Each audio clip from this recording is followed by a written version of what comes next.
Hora Noticias Matinal. Carabineros confirmó que tiene identificado al supuesto autor de una nueva y masiva filtración de datos de tarjetas de crédito. Más de 41.000 tarjetas bancarias y 3 entidades financieras se vieron afectadas. La policía realizó un desalojo fantasma del Instituto Nacional durante la noche tras una orden que había sido despachada por el municipio de Santiago. Tras el ingreso de Carabineros, el recinto estaba completamente vacío, ya que los estudiantes estaban marchando rumbo al frontis del municipio. El centro de alumnos no descarta una nueva toma. ¿Qué tal? ¿Cómo están? Buenos días, bienvenidos a la revisión de las noticias de este día miércoles, ya mitad de semana. ¿Cómo están? Muy buenos días.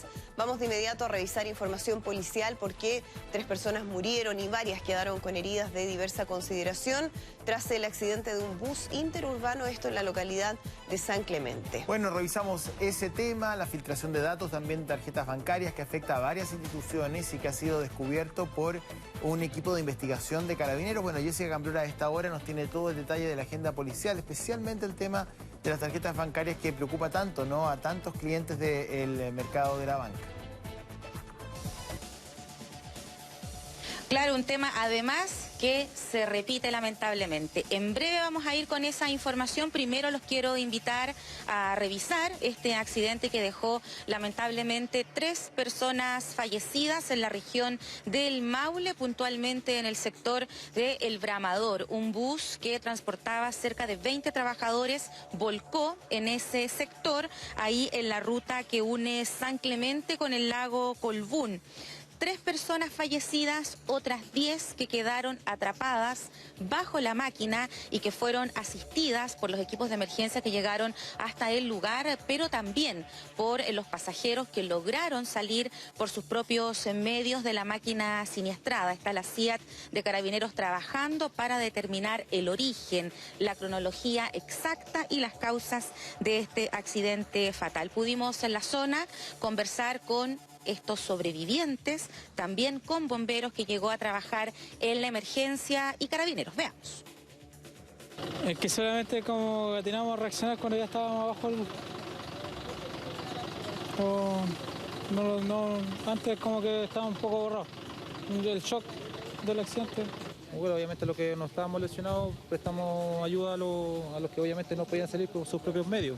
Me bajé del bus en el momento en Campanario antes de salir. Y gracias a Dios me bajé antes de salir porque tuve la oportunidad de subirme a otro minibús que venía hacia Talca y en ese minibús venía más gente también porque se bajaron 4 personas del bus. Lo encontramos con una totalidad de lesionados que hasta el momento se desconocen. La labor que realizó Bombero en el lugar fue la estabilización del vehículo, primeramente tal, para darle una seguridad a los lesionados que están tanto al interior como al exterior del vehículo. Posteriormente se trabajó en un trabajo de triage para seleccionar y darle prioridad a la gente que tenía una lesión de mayor complicidad. Al parecer, del asfalto del momento, ¿no es cierto?, se produce este volcamiento, lo cual está siendo investigado en este momento por personal de la CIAT de Carabineros para dar, ¿no es cierto?, el informe final, la causa basal de este accidente. Dentro de esos peritajes, ¿qué es lo que se ha podido determinar hasta esta hora? Que al minuto de el paso de este bus volcado, que termina volcado por ahí por el sector de la ruta CH115, era solo esa máquina la que iba transitando por ese punto de la región del Maule.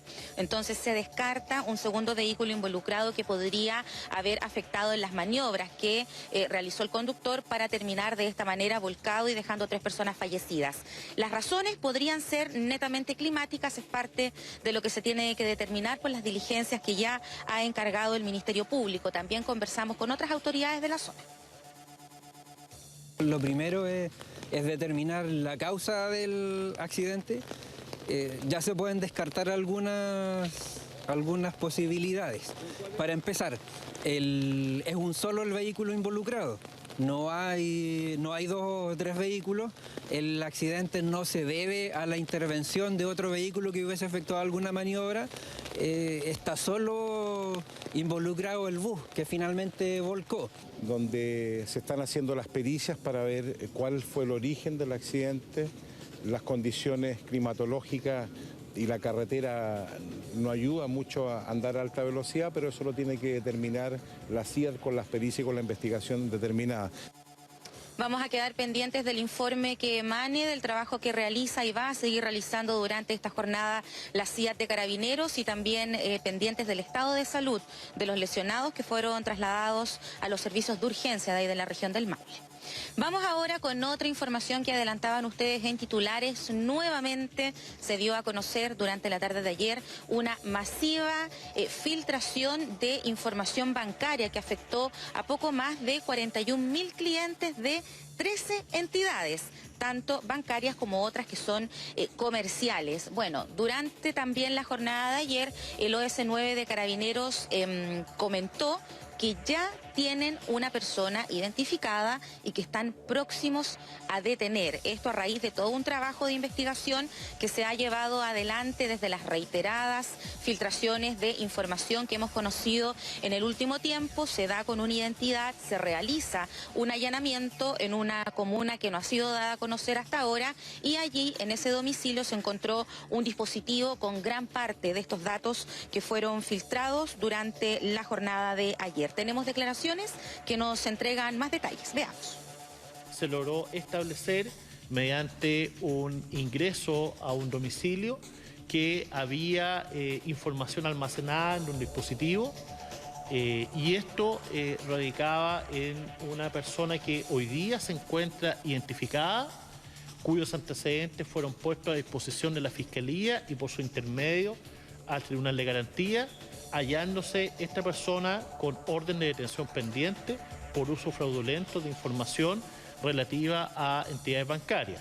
La cantidad de tarjetas o la cantidad de personas afectadas no nos vamos a referir, es un procedimiento en desarrollo, se está investigando.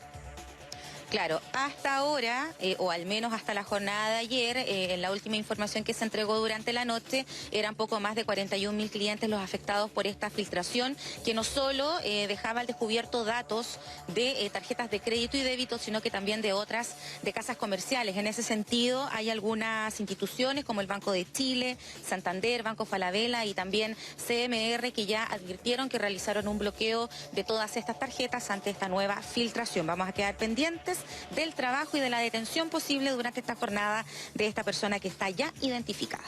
Vamos rápidamente hasta Antofagasta porque allí la Policía de Investigaciones está trabajando para aclarar la muerte de un hombre adulto que durante las últimas horas fue hallado calcinado al interior de un vehículo. Esto ocurrió en el sector Parcelas Alto, ahí en la portada de Antofagasta. Llega bomberos primero para controlar este incendio que afectaba a un vehículo. El llamado de emergencia lo hicieron personas que transitaban por el sector y apuntaban a que este vehículo estaba estacionado en ese punto y comenzó a arder. Con el trabajo de extinción de las llamas, después lamentablemente encuentran a esta persona fallecida al interior, quien por lo demás, según la primera revisión que realizó la Brigada de Homicidios, tiene lesiones previas atribuibles a terceras personas. Tenemos declaraciones por parte de la PDI, veamos. El día domingo se encuentra al interior de un vehículo un cuerpo calcinado que llegó, ¿cierto?, hasta parte de su osamenta, donde ahora estamos en la primera etapa de identificación. Eso va a ser primordial porque el médico legal va a tener que determinar a lo mejor de alguna muestra sanguínea si es que se logra determinar o si no de alguna parte ósea para compararlos con algunos familiares que podrían corresponder, ¿cierto?, a una persona que cuidaba ese recinto. ¿Se podría tratar de un cuidador de autos que trabajaba en ese punto de Antofagasta? Vamos a ver qué indican los informes que debe preparar el Servicio Médico Legal después de analizar los restos de esta persona que fue encontrada entonces calcinada al interior de un auto. Bien, bueno, el último caso brutal, ¿eh? Vamos a esperar a ver si hay más antecedentes, ¿no?, de esa información. Jessica, abrigarse, la temperatura la verdad es que es muy baja a esta hora. Tú lo has podido percibir en el lugar donde estás, así que a salir abrigadito de la casa, si usted nos está viendo hasta ahora, ya vamos a estar con el informe del tiempo. Muchísimas gracias, buenos días. Chao. Faltan 20 minutos para las 7 de la mañana. El ejército investiga el suicidio de un cabo de un regimiento en Renca, cuyo cuerpo estuvo 2 días en el lugar sin que nadie se percatara, pese a la insistencia de la familia del soldado que había advertido de su desaparición. El viernes pasado, el cabo del ejército Héctor Erices Carrasco debía llegar a Paine a las 4 de la tarde. Eran las 7:30, su teléfono estaba apagado y no sabía nada de él. Preocupada, su mamá Soledina llamó a un superior en el Regimiento de Logística número 3 Limache en Renca para preguntar si sabían algo de su hijo. Me dice que mi hijo se retiró alrededor de las 2 de la tarde del regimiento y que había comentado que él iba a ir al sur. Pero Héctor tampoco llegó a Angol. El sábado, Soledina denunció en Carabineros una presunta desgracia. Nuevamente se comunicaron con el ejército, que volvió a responder que el soldado estaba en el sur. El domingo, pasada la 1 de la tarde, mientras Soledina buscaba a su hijo en terminales de buses, el regimiento se comunicó. Dijeron que habían encontrado a mi hijo muerto dentro del regimiento.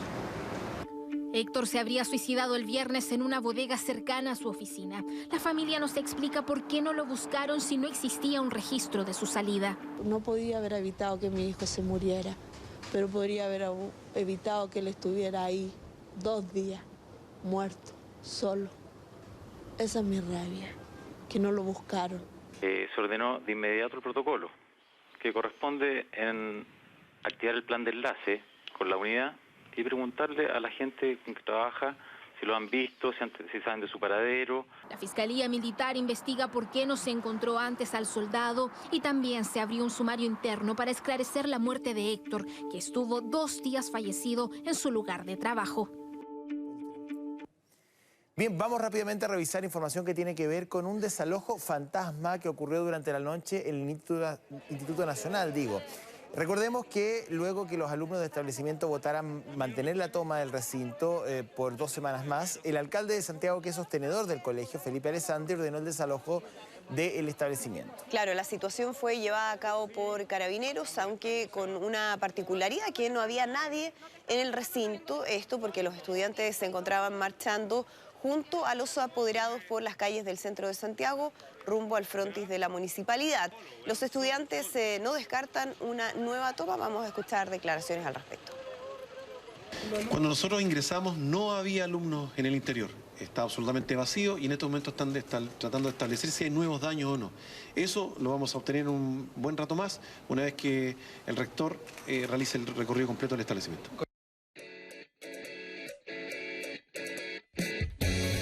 Una mañana súper fría, al menos yo sentí mucho frío, no sé, 2 grados, 3 grados.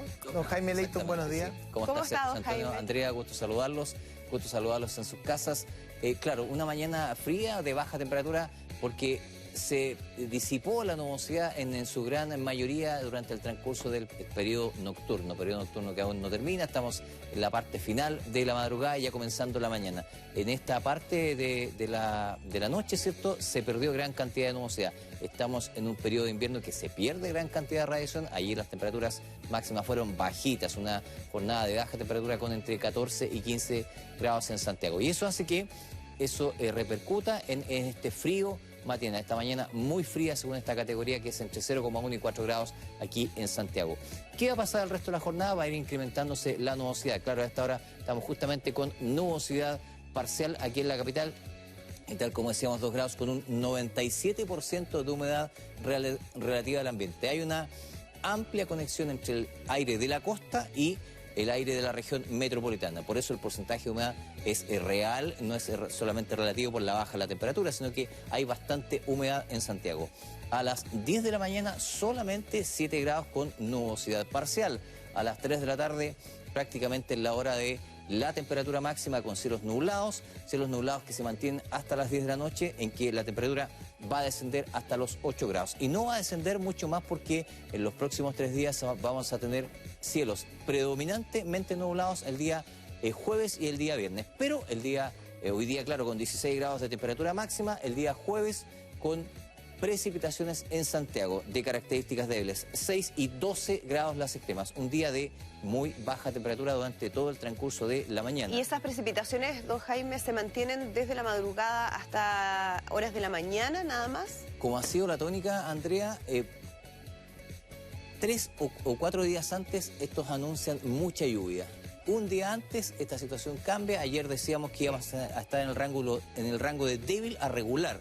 Hoy día mantenemos esa categoría. Ayer dijimos entre 3 y 7 milímetros, entre 2 y 5 milímetros. Es una lluvia que se va a ver, pero va a estar en la categoría entre lo débil y lo regular. Y el día viernes, nuevamente con cielo nublado predominantemente durante gran parte de la jornada, 5 y 13 las extremas, pero aquí al final de esta nubecita, al final del día, está la posibilidad de que vuelvan las precipitaciones a la capital. Y eso, nuevamente, en la categoría de muy débil en Santiago, es decir, no más de 3 milímetros entre lo que es la noche del viernes y las primeras horas de Don Jaime, la madrugada. Nos vamos a una pausa, pero claro, usted dice lluvias débiles en Santiago. ¿En algún lugar del país va a llover con más intensidad dentro de los próximos días? Va a llover desde el sector sur de la región de Valparaíso hasta la zona centro-sur, ahí en forma más intensa, pero con características débiles, en el mejor de los casos normales, en el caso de la costa, la región de Biobío y también la costa de Ñuble, ahí en el sector centro-sur del país. Suavecito, entonces. Bien, pues, muchas gracias. Ya, don Jaime, volvemos más ratito. Nos vemos más ratito. Para que nos amplíe esa información. Nosotros, cuando son las 6 de la mañana con 46 minutos, vamos rápidamente a la pausa y estamos de regreso.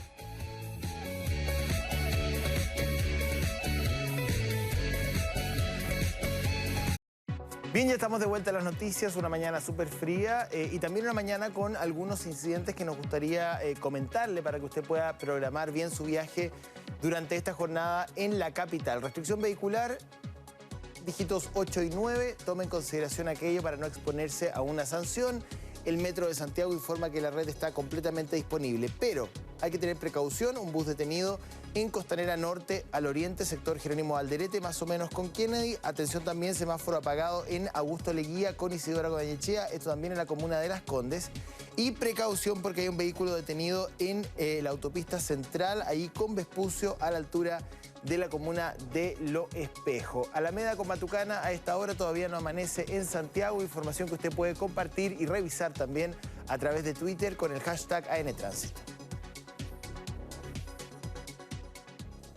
Bien, y seguimos avanzando en otras informaciones porque a 20 se elevó ya el número de fallecidos a raíz de la influenza en el país. Las autoridades llaman a los grupos de riesgo a vacunarse, mientras algunos consultorios acusan falta de stock de la vacuna. Clarisa Muñoz nos va a entregar más detalles. Clarisa, un tema que, por supuesto, ha generado bastante preocupación. Buenos días.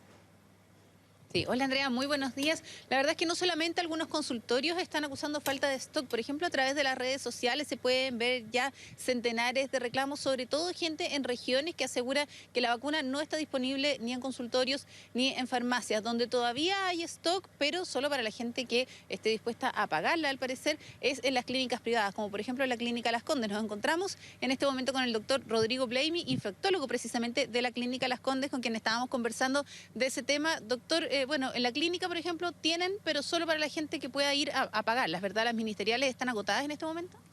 Sí, los stock que año a año tenemos, obviamente son diferentes. El stock ministerial en la sucursal Estoril ya está agotado, existe vacuna a la venta, pero en la sucursal de Peñalolén y Chicureo existen algunas dosis todavía de stock ministerial para pacientes con factores de riesgo. Bueno, desde el gobierno aseguran que hay vacunas suficientes para los grupos de riesgo, que tienen que redistribuirlas de alguna manera. Ahora eso debería haber comenzado ayer. Pero usted como infectólogo, ¿cómo lo ven ustedes desde el punto de vista médico? ¿Cómo lo han visto también con los pacientes que llegan? ¿Hay vacunas o no hay vacunas disponibles? A algunas personas les ha costado encontrar efectivamente la vacuna en esta última semana. Yo creo que es importante para aquellos que tienen factores de riesgo buscarla y colocársela aún en este momento. También para las personas que no pertenezcan a los grupos de riesgo, ¿cuál es la recomendación que hacen ustedes? La recomendación médica es para toda la población en general que se vacunen, idealmente en el mes de marzo-abril. Obviamente es más importante esta recomendación para aquellos que tienen factores de riesgo, pero para todos debieran vacunarse. ¿Cuánto tiempo se demora exactamente la vacuna desde que el paciente es inoculado hasta que tiene las defensas suficientes como para poder hacer frente contra el virus? Aproximadamente 2 semanas. Y en 2 semanas uno ya está absolutamente, o sea, podría soportar una influenza. ¿Cuál es la diferencia entre una persona que tiene la vacuna puesta y una que no? ¿Es que no se va a contagiar, que su influenza va a ser más suave? Los estudios evidencian que el riesgo de adquirir la influenza disminuye con la vacuna, el riesgo de hospitalización, el riesgo de complicaciones y la mortalidad disminuyen también. De hecho, de los 20 pacientes que han fallecido hasta ahora, solamente uno tenía la vacuna puesta, pero también era un paciente que pertenecía a los grupos de riesgo. Así es, todos los años nosotros vemos que la mayoría de los pacientes que fallecen por influenza son efectivamente pacientes que no se habían colocado la vacuna y eso es una constante que se repite.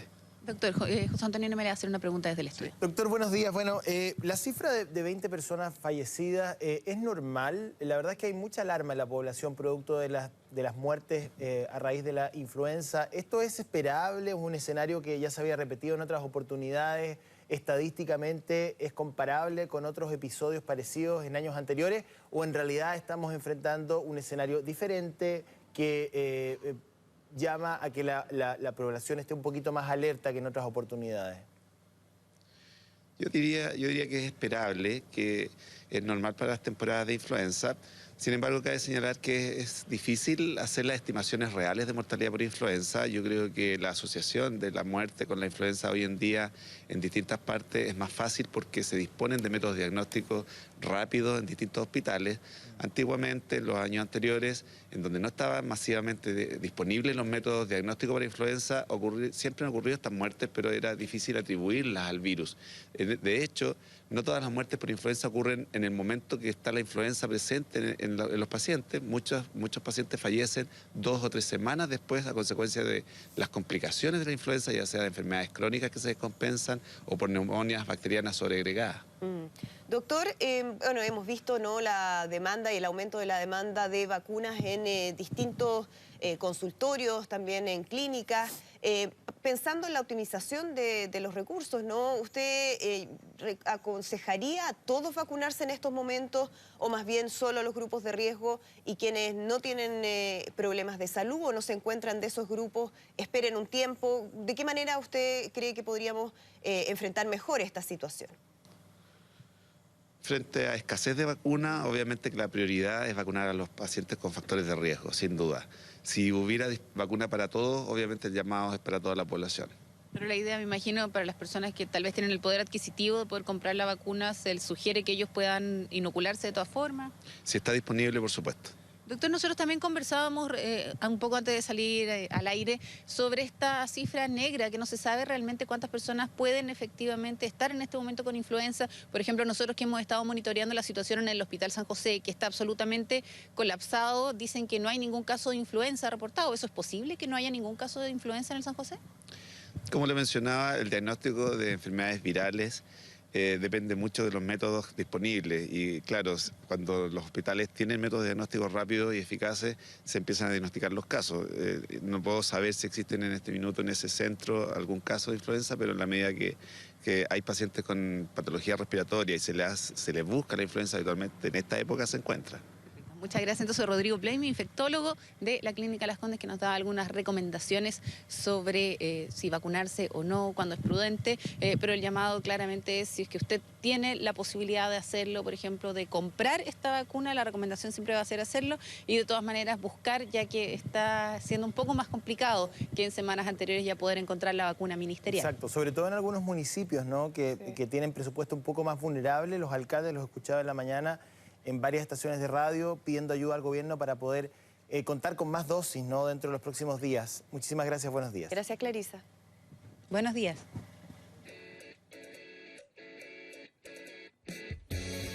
7 de la mañana con 21 minutos, actualizamos la información del tiempo con Jaime Leighton para quienes van a salir de su casa y se van a dar cuenta que hace harto frío a esta hora en Santiago. Así es, Andrea, José Antonio, y preocuparse quienes están, como Andrea, un poquito congestionados, porque después de esta lluvia y esta baja temperatura del día de hoy y la lluvia que se espera mañana, vamos a tener posterior a ello y desde la mitad del fin de semana muy bajas temperaturas. ¿Cuánto es esto? Heladas en Santiago. Así que a prepararse, a ¿Eso protegerse. significa bajo cero? Eso significa 0 o bajo 0. Ya. Porque esto, si bien es cierto, la lluvia se ha presentado como una condición débil, va a caer precipitaciones, pero la masa fría que acompaña este sistema frontal que produce las precipitaciones está muy bien definida y en general los modelos tienden a definir muy bien los rangos de temperatura cuando se trata de condiciones de masas de aire como la que viene acompañando a este sistema. En la capital tenemos una mañana fría, en realidad en categoría muy fría, de 0,1 a 4 grados en Santiago, esa es la categoría, y a esta hora estamos justamente en el centro de ese valor. Estamos en 2 grados con un 97% de humedad relativa al ambiente. ¿Por qué ha bajado la temperatura? Porque se ha perdido la cobertura nubosa. Estamos a pocos días de iniciar el invierno astronómico, ahí el 21 de junio, por lo tanto ya hay bastante pérdida de radiación durante el periodo nocturno. Nubosidad parcial 2 grados, 97% de humedad relativa al ambiente. La temperatura sube lento en el transcurso de la jornada. A eso de las 10 de la mañana, 7 grados con nubosidad parcial. A eso de las 3 de la tarde, cerquita de la temperatura máxima, 15 grados con cielo nublado, que se conserva hasta el final del día con 8 grados a eso de las 10 de la noche. Los próximos 3 días las temperaturas se van a mantener bajas durante el transcurso de cada una de las jornadas. Hoy día con 16 grados, mañana jueves con precipitaciones fundamentalmente durante la madrugada hasta eso del mediodía. Cantidad entre 2 y 5 milímetros en total. 6 y 12 grados las extremas. Así que bien baja la temperatura mañana porque esta masa de aire frío es importante en cuanto a temperaturas, pero en cuanto a cantidades de precipitación no va a dejar demasiado. Eso sí, con isoterma cero baja en torno a los 1.800 a 2.000 metros, eso significa que al día siguiente de esta precipitación, una vez que disipe la nubosidad del día viernes, vamos a tener una cordillera hasta más abajo de la mitad con nieve. El día viernes justamente con cielo nublado, 5 y 13 grados las extremas. Así que a prepararse para días de baja temperatura, apto para sopaipillas, picarones y calzones rotos. ¿Qué es lo que estamos viendo en la imagen? Bueno, abundante nubosidad baja en toda la costa norte con una corriente en chorro. Por la nubosidad presente, eso significa que esta nubosidad se mantiene presente. Vientos intensos en altura, José Antonio, que se mantienen durante toda la extensión de lo que se aprecia aquí en esta nubosidad. ¿Lo empujan en el frente? ¿Lo empujan? Esto guarda relación con la situación de la zona norte y mantienen esta nubosidad baja en esa zona, por lo tanto mañana en la mañana podrían producirse lloviznas entre la región de Antofagasta, en el periodo matutino, y Atacama. Parte de esta nubosidad ingresa a Atacama, deja con cielos nublados en la ciudad de Copiapó y nieblas matinales en esa zona que después disipa lentamente. En la zona central, lo que nos va a afectar, señor director, si pudiéramos mover un poquito más hacia arriba, esta área nubosa y esta posterior van a ingresar hacia la zona central del país y van a generar las precipitaciones de características débiles, pero con el acompañamiento de, dado las bajas presiones, vientos importantes en la costa. Jaime, esas precipitaciones van a estar presentes entonces en la región de Valparaíso. Exactamente. Metropolitana. Muy poquito. Hasta O'Higgins, la zona de Biobío aproximadamente. Perfecto. La región del Biobío, ¿cierto? Hasta Los Ángeles es el límite sur de la precipitación. Toda esta zona que está acá va a aportar con actividad a este sistema que, como decíamos, no solamente trae la variable de precipitación en el rango débil, algunos sectores un poquitito más intensos, como es la costa de la región del Biobío, pero con vientos importantes que van a ser en la costa hasta 60 kilómetros por hora, en los valles interiores a manera de rachas hasta 40 kilómetros por hora. Por lo tanto, precaución con las hojas que estén en el suelo, porque además van a caer producto del viento más hojas de las que vayan quedando, y además preocuparse de las ramas que están cerca de los árboles y los árboles que ya están muy envejecidos. Hay tiempo para que los municipios puedan trabajar en esos que pudieran tener mayor riesgo, evidentemente, que en todo el tendido eléctrico en Santiago. Don Jaime, hablábamos de esta precipitación aquí en Santiago durante la mañana. Exactamente, durante la madrugada del jueves. Muy poquito, el día jueves, exactamente. Muy poquito en términos de las horas. Pero va a tener la dificultad o la característica de que se va a producir dentro de lo débil con mayor notoriedad, no digo intensidad, con mayor notoriedad en la hora justamente de salida de la gente al trabajo, a las actividades escolares. 7:30 de la mañana, entre 6 y 9 de la mañana. Ya, ahí va a ser lo más fuerte. Exactamente. Y después de la tarde se acaba. Después de la tarde incluso vamos a ver sol entre nubes en Santiago, así que, pero ojo, que pese al solcito entre nubes, vamos a tener una máxima solo de 12 grados porque ya va a ingresar la masa de aire frío. ¿Va a ser una ola polar lo que usted está describiendo? ¿O no es una ola polar porque por definición una ola polar es un periodo de bajas temperaturas mínimas, pero sí es una situación que proviene con una influencia de baja temperatura, pero que ha tenido una trayectoria, ¿cierto?, por el océano que ha ido modificando. Pero trae bajas temperaturas porque ya estamos en invierno y eso hace que posterior a ello haya que preocuparse de las temperaturas mínimas porque van a estar bien bajitas. Mañana, precipitaciones en Santiago hasta media mañana y posteriormente, ¿cierto?, la temperatura se mantiene baja y la próxima semana, desde el domingo, vienen las heladas con todas sus letras en las mañanas. La próxima semana es... Desde el domingo, lunes y martes, heladas en Santiago, así que abrigarse, a protegerse y, por supuesto, como decían ahí, vacunarse los que Hay que prepararse. Muchas gracias, buenos días. Exactamente. Gracias, don Jaime, que esté muy bien. Buenos días.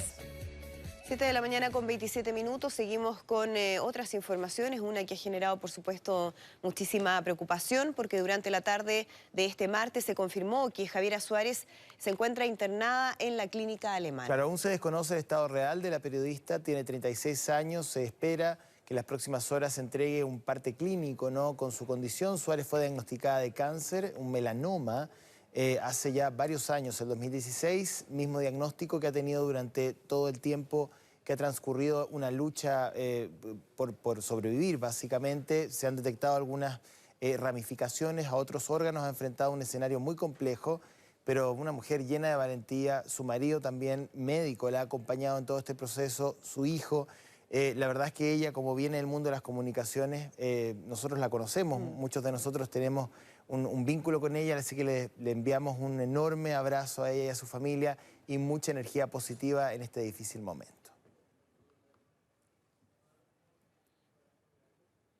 Y avanzamos con otra información porque el gobierno anunció que va a aplicar suma urgencia a la tramitación de la llamada Ley Gabriela, un proyecto que busca modificar la tipificación del delito de femicidio y que se vota hoy en el Senado. Claro, recibe su nombre a raíz de un caso emblemático, ¿no?, de violencia de género. Tomamos contacto a esta hora con la diputada Carol Cariola para profundizar de este y otros temas de la agenda. Diputada, ¿qué tal? Buenos días, gusto de saludarla.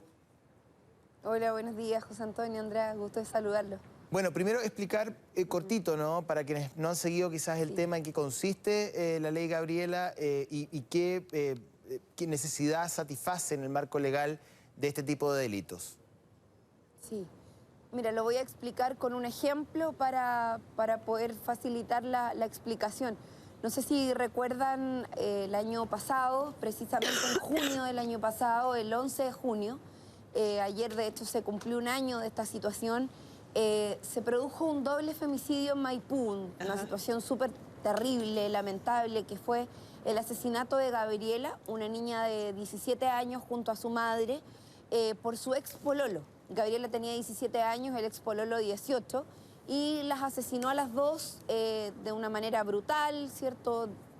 Carolina, más de 30 puñaladas, Gabriela fue brutalmente asesinada, y esa situación fue catalogada por los medios de comunicación como un doble femicidio, salió en todos los medios, etcétera, pero cuando esto llegó a la justicia, de hecho todavía está el procedimiento judicial en curso, fue catalogado como un homicidio simple.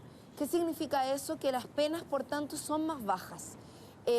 Hoy día esta situación es cuestionada, obviamente, por la familia de Gabriela Alcaíno, porque ellos dicen por qué una situación que a todas luces es un femicidio, finalmente la justicia lo cataloga como un homicidio simple. ¿Y por qué, Y bueno, diputada? la explicación concreta de esto es porque los femicidios para el Código Penal solamente están catalogados como femicidios cuando se producen dentro de la familia, dentro de la convivencia, exacto. O sea, es decir, tiene que ser una pareja que esté en convivencia o cuando es un matrimonio. Y eso nosotros creemos que es absolutamente insuficiente. Creemos que un femicidio se tiene que catalogar como tal cuando una pareja asesina a una mujer o una expareja o un hombre por el solo hecho de ser mujer. O sea, cuando una mujer es asesinada por razones de género.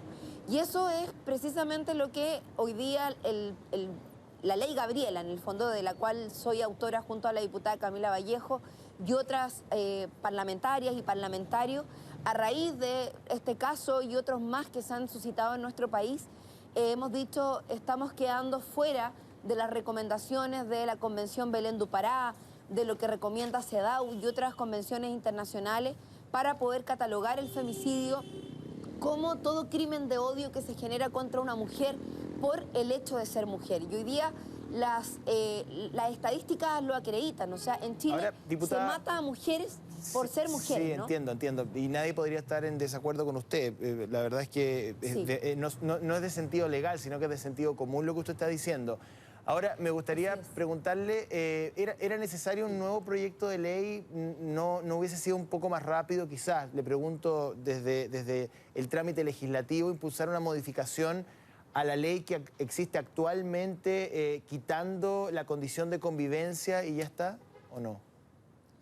Eso es lo que pasa es que en el proyecto de ley que nosotros hacemos lo que buscamos es modificar el actual Código Penal.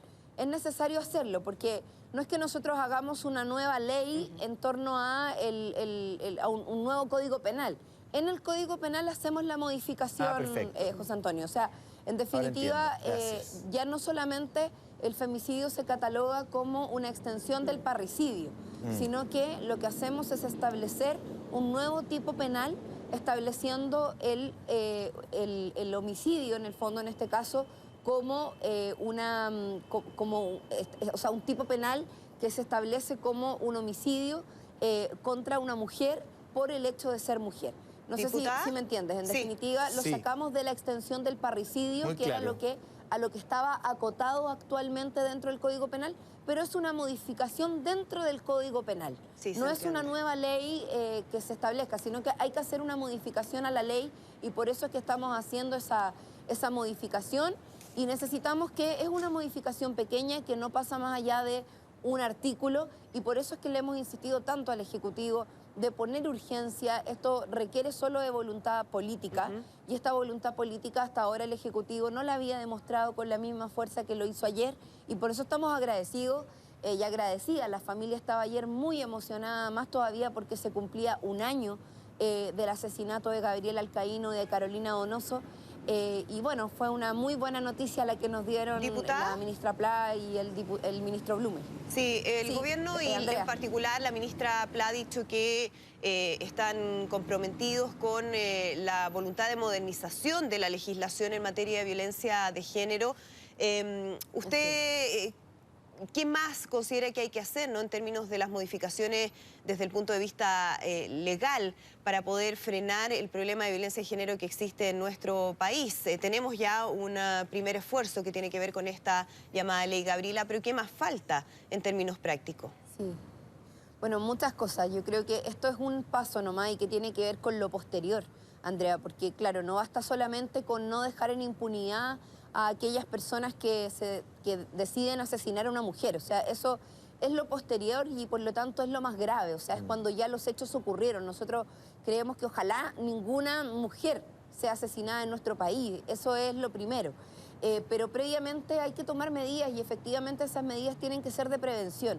Paralelo a la ley Gabriela en la Cámara de Diputados, en el Senado ya se está tramitando, porque ya pasó por la Cámara de Diputados, la ley del derecho de las mujeres a una vida libre de violencia. Esa ley también creemos que es una ley de primera prioridad, es un proyecto que viene del gobierno anterior de la presidenta Bachelet. La ministra Pla ha sido muy insistente también en que este proyecto sea tramitado rápidamente. Eso es algo que se lo agradecemos a la ministra porque creemos que asumir un compromiso con ese proyecto de ley de este gobierno, a pesar de que venga del otro, es un valor y nosotros eso tenemos que reconocerlo y creemos que es positivo que se avance en esa dimensión. Es un proyecto de ley que sanciona otros tipos de violencia, que reconoce la violencia política, que reconoce la violencia ya no solo psicológica y física, sino que reconoce también la violencia simbólica, la violencia en otros ámbitos contra las mujeres y que también es importante hacerlo. Y hay otras cosas que nosotros hemos planteado y que es tomar medidas efectivas. Yo creo que hay un problema que tiene que ver con que lamentablemente cuando se toman medidas cautelares, cuando una mujer está frente a situaciones de violencia, estas medidas cautelares no son suficientes. Nosotros hemos propuesto, por ejemplo, aplicar el control telemático. Hace algunas semanas atrás estuvimos en la Comisión de Familia con una magistrada. De hecho, ellas nos decían, precisamente de los juzgados de familia, en fin, y ellos nos decían, tenemos un problema grave, porque nosotros aplicamos medidas cautelares, pero no tenemos cómo controlar después que estas medidas se están cumpliendo. Bueno, y ahí es donde tenemos un vacío en que los agresores finalmente... Exacto. ¿Perdón? Han habido casos donde agresores con medidas cautelares han concretado nuevos delitos. Eso ha ocurrido. Y ahí tiene todo el sentido lo que usted está señalando. Se nos fue el tiempo, pero muy importante, digamos, el espacio para poder explicar y puntualizar. Y desde nuestra parte, bueno, ojalá la ley Gabriela sea una realidad lo antes posible. Que esté muy bien, buenos días. Gracias, bueno, diputada, hay condiciones para aplicar el control telemático, así que esa es una de las medidas que debiésemos aplicar prontamente. Vamos a estar conversándolo en una nueva entrevista, sin duda. Que esté muy bien. Buenos Muchas días. gracias. Bueno, muchas gracias, que estén muy bien. Bien, son las 7 de la mañana con 37 minutos. Tenemos imagen en vivo de la ciudad de Coquimbo a esta hora. Qué envidia. Linda postal, 11 grados en la región de Coquimbo. Ahí desde la Cruz del Tercer Milenio. Es exactamente ese lugar de donde tenemos esta imagen. Mira qué agradable. Sí, bueno, un saludo a la gente de Coquimbo y también de la ciudad de La Serena. Y con esa imagen nos vamos a una pausa. Volvemos de inmediato con más noticias.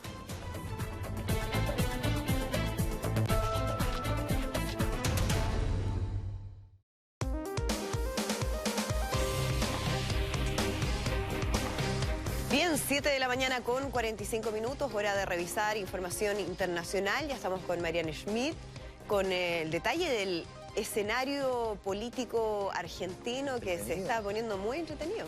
Muy atractivo. ¿Cómo están? Muy buenos días. Es así, después de que el propio Mauricio Macri sorprendiera a todos literalmente, y lo hizo cuando se acercaba el plazo final para dar a conocer, ¿verdad?, el nombre de la persona que debía acompañarlo como vicepresidente en las próximas elecciones generales de octubre. Se trata de un hombre que fue menemista, kirchnerista y ahora macrista.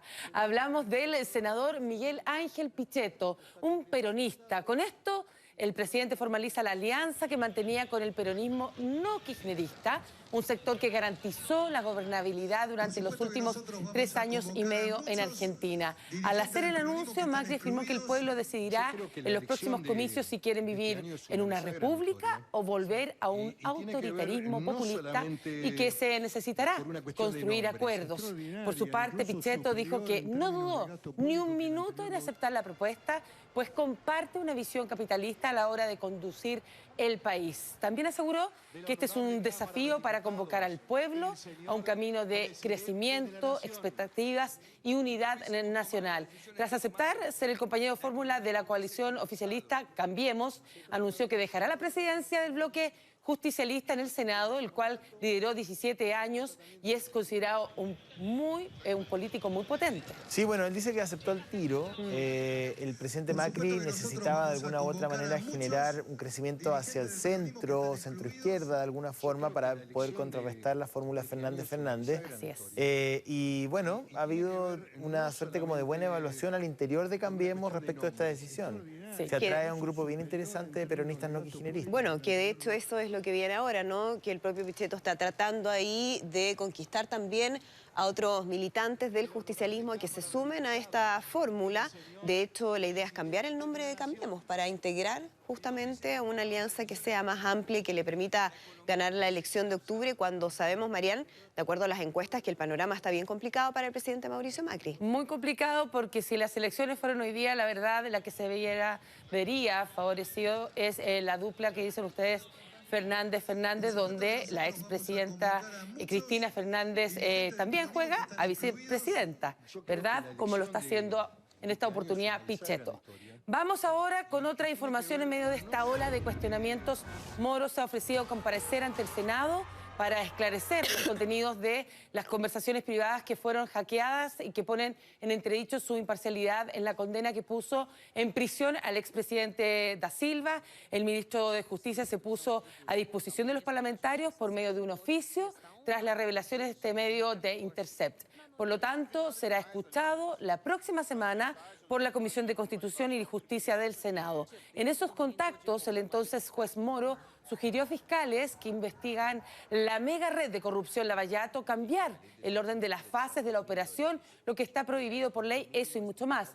Para la defensa de Lula, esos mensajes serán utilizados para reforzar ante la justicia sus solicitudes de, una vez más, nulidad del proceso, de declaración de inocencia y la inmediata liberación de Lula. Ayer el presidente Bolsonaro le dio un tremendo apoyo. Mira, no quiso hablar del tema, estaba ahí en el aeropuerto de Congonhas con un par de gobernadores tratando el tema de la ley de previsión y le preguntaron insistentemente, él dijo, la entrevista se acabó, yo no voy a dar más declaraciones, pero lo condecoró, navegó con él en una lancha por el río que cruza Brasilia y tuvo una reunión privada en el Palacio de la Alborada, que es donde reside el presidente Bolsonaro, y ahí, digamos, parece que le entregó todo su apoyo. El propio Moro dice que le explicó a Bolsonaro el tenor de las conversaciones y que habían sido obtenidas de forma ilegal, que es la defensa que tiene el ministro de Justicia. Claro, desde el primer momento, apenas se supo esto, la verdad que Bolsonaro lo ha apoyado e incluso, ustedes saben, en su momento lo postulará a ser miembro de la Corte Suprema, una situación que según la carpeta sería a fines del próximo 2020. Y quien también reaccionó es el exmandatario Lula da Silva. Cuando la defensa le ha contado todo lo sucedido, la verdad que Lula quedó sorprendido por la rapidez con la que dijo la verdad, fue revelada, por el elevado grado de promiscuidad en los diálogos entre quien juzga y quien acusa. Así literalmente lo han señalado su defensa. Ahora, la próxima semana el Tribunal Supremo de Justicia tiene que revisar el habeas corpus que había presentado la defensa de Lula la semana pasada. Uno tendería a pensar de que el plano político no se va a mezclar con el plano judicial, pero evidentemente los jueces son seres humanos y se podrían eventualmente ver influenciados por la publicación. Ayer lo conversábamos también en Mundo Plus Hoy, que es muy probable que parte importante del Tribunal Supremo de Justicia sí tome en consideración las revelaciones del medio. Exactamente, al violar la Constitución. Vamos ahora con Hong Kong. Son miles las personas que han salido a las calles para protestar contra un polémico proyecto de ley de extradición que, según las autoridades, permitiría que presuntos culpables de delitos penales, por ejemplo, asesinato y violación, sean enviados a China continental para ser juzgados. Se trata de las movilizaciones más grandes registradas en la isla en 20 años y que han terminado, como usted ve, con fuertes enfrentamientos con la policía. De hecho, los uniformados han comenzado a dispersar a los manifestantes con gases lacrimógenos y balines de goma, un tenso ambiente que se produce luego que el legislativo aplazó el debate sobre la propuesta, cuya segunda lectura debía haber comenzado en el Parlamento esta mañana y no ha anunciado cuándo se va a retomar, si va a ser o no en las próximas horas o en los próximos días. Recordemos que Hong Kong es un territorio autónomo y una antigua colonia británica en el sureste de China. Por eso se habla de un país, dos sistemas. Es por eso también que los detractores creen que el proyecto le permitiría al gobierno de Xi Jinping arremeter en contra de sus opositores políticos y, en definitiva, terminar con la independencia judicial de esta ciudad en medio de esta tensión en una materia que ha dividido. Sin lugar a dudas, ha hablado la jefa ejecutiva de Hong Kong, quien insiste en la necesidad de aprobar este proyecto. Uno de los principales argumentos tiene relación con el caso de un joven de 19 años acusado de asesinar a su novia embarazada el año pasado en Taiwán, y dicen sus detractores que esto es solo una justificación, pero que en realidad obviamente se opone. O sea, la asesinó y viajó de la isla de Taiwán y se refugió en Hong Kong porque sabía que no podía ser extraditado a China en ese momento. Exacto, así que vamos a estar hablando bastante de Hong Kong, porque esto no va a cesar. Ya llevan, es como el tercer día, si no me equivoco, desde el fin de semana, vienen con las protestas, pero esto sin lugar a dudas han sido las más violentas. Y por favor, imagínense, y estos son datos también concretos que nos ha dado nuestro Jaime Leito, nuestro meteorólogo, a 200 kilómetros por hora. Cayeron estos gigantescos granizos del tamaño, además, de las pelotas de ping-pong en Baviera, Alemania, y en otras regiones del sureste de ese país. Imagínense estar ahí. Obviamente que usted resultará herido. Un inusual temporal que causó gran pánico en la población. Dejó, evidentemente, varias personas heridas. Incluso se habla de un niño de 7 años. También de millonarios daños materiales. Es que bastaron pocos minutos para que las bolas de hielo destruyeran decenas de automóviles, ventanas y los cristales de las vitrinas, sobre todo en la ciudad de Múnich.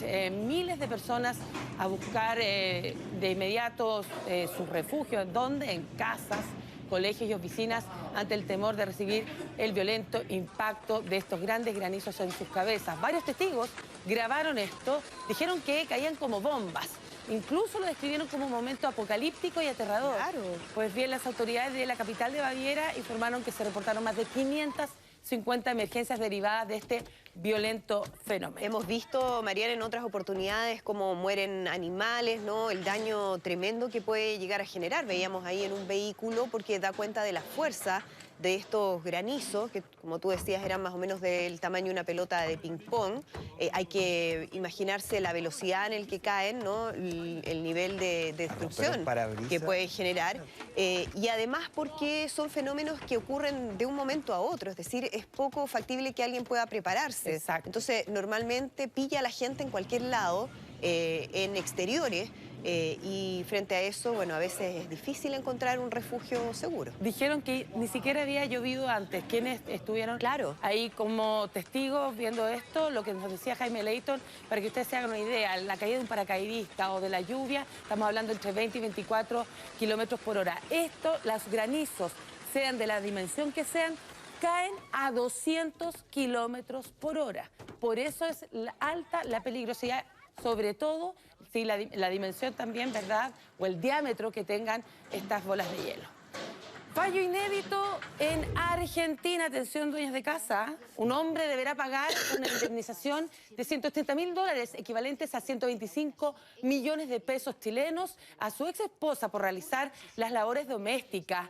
La beneficiaria es una licenciada de Economía, quien debió abandonar su labor profesional para dedicarse casi 30 años a la crianza de sus hijos y las tareas, ¿verdad?, que asume la mujer en la casa. Esta es una señora que hoy tiene 70 años, vio deteriorada su situación económica tras su divorcio. Respecto a eso y en base a eso falló la jueza en este caso. Y respecto al monto, la magistrada dijo que es una suma razonable con el fin de equilibrar la situación económica dispar de los cónyuges resultante del matrimonio y su ruptura. Así que llamó mucho la atención esta situación ocurrida en Argentina. Una interpretación interesante, singular. Exacto. Vamos con el protagonista de Matrix y de Punto de Quiebre. ¿De quién hablamos? Keanu Reeves. Es él, la estrella de un nuevo videojuego. Se llama Cyberpunk 2077 y es por eso que el artista apareció en la presentación de Microsoft Xbox en E3 2019. En el evento lanzaron el nuevo tráiler de uno de los videojuegos más esperados por la comunidad gamer. De esta manera, los fans pudieron apreciar que Cyberpunk 2077, qué lejos queda la fecha, abandona la ambientación de la fantasía épica y traslada al jugador a una ciudad futurista, como no, llamada Night City. Ojo, todo se trató de un avance porque en realidad el juego se estrenará el 16 de abril. Claro, falta todavía. Así que paciencia a los fanáticos. Estará disponible para Xbox One y PlayStation 4. ¿Qué edad tendrá Keanu Reeves? Oh, buena pregunta, porque lo vemos hace 58 años. y se ve igual. Es cerca de los 50, ¿no? Es igual que en Matrix. Igual de Matrix, sí. Está igual que en Matrix, que hace no sé cuántos años ya. Bueno, en fin, muchas gracias. Sí, que muy estén bien. Buenos días. Gracias, Marian. Bueno, vamos con imágenes que nos llegan desde el Grupo 10 de la Fuerza Aérea de Chile, la FACH. Hace algunos minutos se posó sobre la losa de ese aeropuerto un avión Hércules que trae a un nuevo grupo de compatriotas que han decidido regresar desde Venezuela, todo en el marco de la llamada, el llamado programa de vuelos Esperanza. Claro, en ese lugar fueron recibidos por el ministro de Relaciones Exteriores, Roberto Ampuero. En total, 579 chilenos han retornado desde Venezuela en el marco de este programa que ha impulsado el gobierno. Bien, don Jaime Leighton está con nosotros. Oiga, ¿vio? Los granizos, don Jaime. Así es, y hay un registro que agregar histórico de un granizo de 766 gramos y 17 centímetros ahí en Estados Unidos. 17 centímetros de granizo. Certificado por el Servicio Meteorológico de Estados Unidos, el registro histórico de un granizo más grande encontrado en la historia. ¿Eso cuando hay un núcleo frío en altura? Cuando hay, en general, actividad convectiva proveniente de un núcleo, por la inestabilidad postfrontal, todas esas situaciones generan estos tipos de tormenta con esa actividad que se veía ahí, en ese caso, sumado al viento. ¿No debiéramos tener nosotros granizo? No debiéramos, quién sabe, pero sí lluvia. Absolutamente no, porque es un sistema frontal débil claramente no, rechazado. ¿Te gustó su movimiento? Porque es un sistema frontal débil. No. Claro, a esta hora en Santiago hay escasa nubosidad, 2 grados, mañana muy fría en Santiago, un 97% de humedad relativa al ambiente. Máxima en el día de hoy vamos a llegar a los 16. A las 3 de la tarde con 15 grados.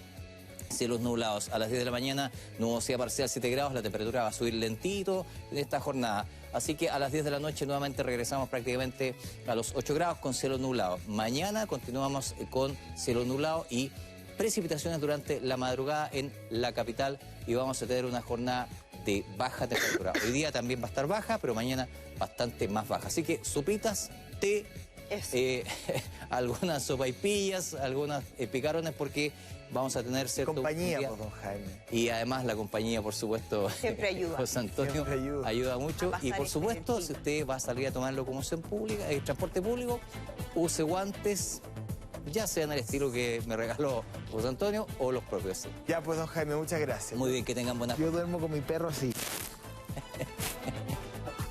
Gracias, don Jaime.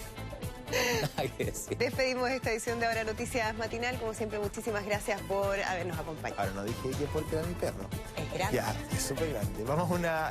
no, nos despedimos ya, que estén muy bien. Chao, chao.